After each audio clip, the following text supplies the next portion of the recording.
Uffe Ellemann-Jensen. Jeg er kommet til et hjem her i København, og vi skal snakke lidt om... Jeg tror, vi skal begynde med Island og EU. Du skrev i sidste år, at Island ville blive et vanskeligt land til at få på krogen. Hvad mente du med det? Men det mente jeg, at der er, fornemmer jeg, så stor en mistro i Island til det at gå ind i et forpligtende internationalt samarbejde, at det vil være meget vanskeligt at få Island til at gå med. Det er der nogen, der har misforstået. Misforstået derhen, at jeg synes, at man skulle prøve at fange Island. Det mener jeg slet ikke. Jeg mener tværtimod, at hvis Island kommer med på de forkerte forudsætninger, og derfor bliver besværlig og bliver en bremse, så er det bedst for både Island og for EU, at vi så venter og ser tiden an. Men på Island så har vi en meget hård debat om det hele, og man snakker om forskellige ting. Man snakker om vores selvstændighed, om vores ressourcer. Ja. Tror du, at vi må blive bange for det, at tabe vores ressourcer og vores selvstændighed? Det er jo op til islændingene selv at bedømme det. Diskussionen om ressourcer, det er klart, den er vanskelig. Men der tror jeg, man må gøre sig klart, at hvis man skal have indrømmelser og gunstige tilbud der, så forudsætter det, at man viser i Island, at man ved, hvad man går ind til, og at man ønsker at gå ind i det. Og det er så det andet spørgsmål. Det er det lidt bredere om politisk selvstændighed. Og der ved jeg godt, når man kun har været selvstændig i så forholdsvis kort en historisk periode, som islændinge nu har, så er det noget, man er særlig følsom overfor. Vi andre, vi er blevet sådan lidt mere realistiske. Forstået på den måde, at det, der ligner selvstændighed, ikke altid er selvstændighed. Og sådan at forstå, at man måske får mere ud af at være med i et fællesskab, og indimellem indordne sig under fællesskabets regler, end ved at stå udenfor, og så stå helt alene, når pludselig verden ændrer sig til det vanskeligere. Så det er en meget, meget vanskelig diskussion, den her. Og jeg håber virkelig inderligt, at mine venner i Island, de tager den diskussion, og tager den uhildet, og prøver at se på, hvad er reelt i selvstændighedsdiskussionen. Hvad har vi at tabe, og hvad har vi at vinde? Men du kommer til Island næsten hver sommer, tror jeg. Du har mange venner i Island. Du kender Island, du er en ven af Island. Og hvad er det, du vil råde os til i dette sammenhæng? Det er at gå åbent ind i diskussionen. Lad være med at fortie noget. Altså når jeg ser på den danske diskussion, som den har været i mange, mange år, så har den været plaget af, at man fra starten lagde vægt på de økonomiske gevinster. Fra starten i Danmark, der underspillede man det politiske medansvar, man påtager sig ved at gå ind i en europæisk konstruktion. For man skal huske på, at EU handler først og fremmest om politik, og kun i anden række om økonomi. Det står direkte i Romtraktaten, at formålet det er at sikre freden og friheden i Europa, altså et politisk mål, og midlet til det er at samle de økonomiske kræfter. Så mit råd til islændingene er, tag en grundig diskussion om det politiske. Lad være med kun at se på det her som en mulig økonomisk gevinst i en klam tid.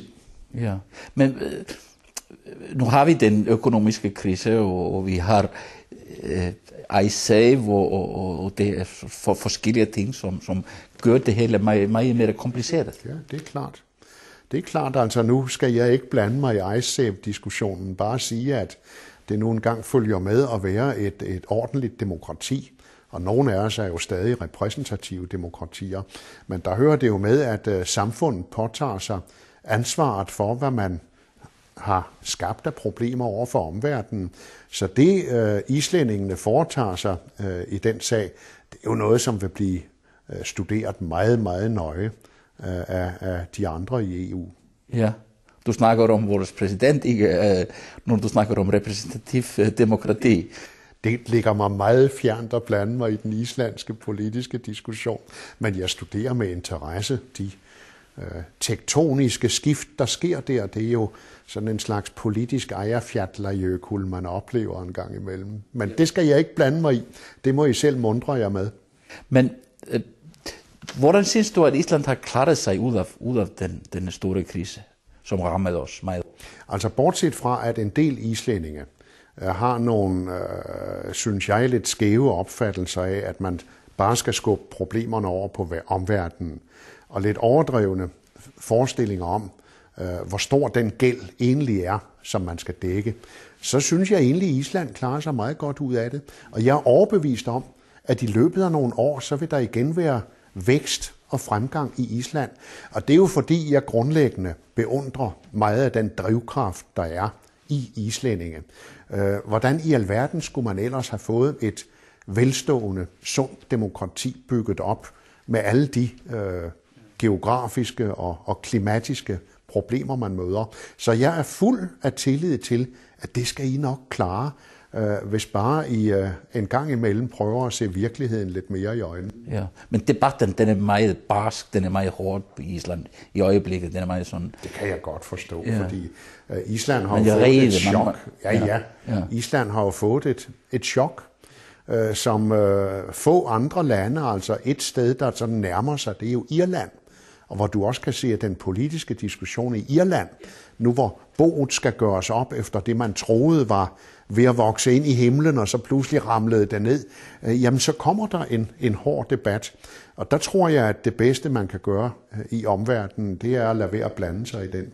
Ja, men er det god tid for at komme ind i EU nu? Fordi EU er på et vis sæt, så er EU er altid i krise, men nu er det en stor krise, når det rammer Grækenland, Spanien, Irland, Portugal, Italien. Jamen ikke bare er EU i en stor intern krise. Nogen vil endda sige en eksistentiel krise. Men du kan sige, at hele den vestlige verden er i en krise for øjeblikket. Og der vil jeg så sige, at i en sådan krisesituation, som kan ramme især dem, der står alene, og måske især dem, der er små, der er det nogle gode ting at komme med ind i et samarbejde. Men det er rigtigt, at EU har en meget, meget besværlig krise. Og den vej, man for øjeblikket diskuterer ud af krisen, det er jo at gøre samarbejdet endnu mere forpligtende. Specielt på den økonomiske politiks område. Større integration. Større integration. Det er noget, Danmark har altid været... Det har vi altid været imod. Ja. Og derfor er Danmark jo ikke med i euroen, hvad der er en vældig, utrolig dum ting. Men okay, det er Danmark så ikke. Men pointen er, at vi opfører os præcis som om vi var med. Så det vil sige, at vi har i virkeligheden en hel del af ulemperne, og ikke nok af fordelene. Ja. Og hvis man laver denne tættere integration for at beskytte den fælles valuta, og det er jo noget, der i høj grad er et tysk krav, fordi tyske skatteydere vil ikke betale for grækere og portugisere og irere, uden at de er sikre på, at de opfører sig fornuftigt. Og det er derfor, du får de diskussioner. Lad mig give dig et eksempel. I Tyskland, der har de jo strammet og sat pensionsalderen op, hvad der er en fornuftig ting, fordi folk bliver ældre og ældre i Europa. Og så sidder de og kigger på, at de grækere, som de altså måtte gå ned og stikke en hel masse penge, de bliver ved med at have lav pensionsalder og gå og hygge sig. Og så siger den tyske skatteyder, det vil jeg ikke betale til. Og derfor er alt det her, det er i høj grad tysk indenrigspolitik. Og det må vi se i øjnene, at sådan ser virkeligheden ud. Og det bliver da vanskeligt for Danmark. Men hvis vi ser på Europa, som udvikler sig til en tysk stat, så er vi alle på randen af Tyskland? Nej, det er du ikke bange på. Det er jeg ikke bange for. Altså i mange år, så har mine venner blandt tyske politikere, de har jo brugt et gammelt Thomas Mann-citat. De har sagt, hvis vi vil undgå et tysk Europa, så skal vi skabe et europæisk Tyskland. Og det var så det, de gjorde, da for eksempel euroen blev lavet. Der var det jo et udtryk for, at Tyskland afgav en masse suverænitet. Og meget af det, der ligger nu, det er så, det der diskuteres nu, det er at få forudsætningerne bragt til stede for, at det kan fortsætte. Og det er ikke tysk, Europa, selvom det i højere grad er Tyskland, der stiller nogle betingelser for at blive ved med at aflevere sin suverænitet. Jeg håber, det lykkes, for det er vigtigt. Euroen, det har også med politik at gøre. Og samtidig med det, så prøver man jo at skabe en stærkere fælles udenrigspolitik i Europa, i EU. Det er en endnu vanskeligere opgave, og der må man sige, at der har vi jo under den seneste krise i de arabiske lande i Nordafrika, der har vi jo virkelig set, hvor tynd is den fælles udenrigspolitik bevæger sig på. Det kommer vi til lidt senere, men du tror da at mere integration, det er den rette vej? Jamen, det er den vej, der vil komme til at gå, og det er den vej, der er nødvendig, hvis du skal kunne bevare en fælles valuta. Da den fælles valuta blev skabt, der lavede man det, der hed en stabilitetspagt, hvor man lovede hinanden, at nu passer vi på. Ikke at have for store underskud på statsfinanserne, ikke at have for meget inflation osv. Der skete desværre det, at der var en række lande, der brød den aftale, blandt dem Tyskland og Frankrig. Og når de store brød den, så var det jo svært at få de små til at følge den. Og derfor begynder man lidt på en frisk nu. Og læg mærke til, det man diskuterer nu, det er ikke en ny traktater. Det er en ny pagt. Det er det, man kalder en konkurrenceevnepagt, som man så kan vælge at være med i eller ikke med i. Det er i virkeligheden et Europa i flere hastigheder, som endnu tydeligere tegner sig her. Og der mener jeg, at det kan betale sig for et land som Danmark, og i fremtiden selvfølgelig også Island, at være med. For det vil give en masse fordele. Men fordele får man altså ikke gratis. Man skal betale den pris, der hedder at underkaste sig regler for fornuftig optræden. Det tror jeg mange ikke vil høre på Island. Ja, det er jeg sikker på. Det er der mange i Danmark, der heller ikke vil høre på. Det er jeg sikker på. Det er klart. Men tror du, at man tvivler selv om euroens fremtid? Altså, jeg har ikke fantasi til at forestille mig, at euroen får lov til at falde ned. Det vil ikke kunne lade sig gøre. Men hvis nu vi tænker sådan et katastrofescenarie, at der er ikke nogen, der vil være med til at opføre sig ordentligt og holde fast på den, så kan det da ske på et tidspunkt, at Tyskland og enkelte andre stærke siger, jamen så kører vi videre uden jer andre, og det bliver en katastrofe for dem, der så falder udenfor. For hvad vil der så ske? Altså prøv at tænke dig den tanke, at for eksempel Grækenland skulle ud af euroen. Så er der nogen, der siger, jamen så kan de devaluere deres valuta og få kæmpe fordele ud af det. Så enkelt er det ikke. Så enkelt er det ikke i det Europa, hvor ganske mange lande har uhyggelig stor udenlandsk gæld. Det er jo i virkeligheden et af de store basale problemer, vi slås med i Europa i dag.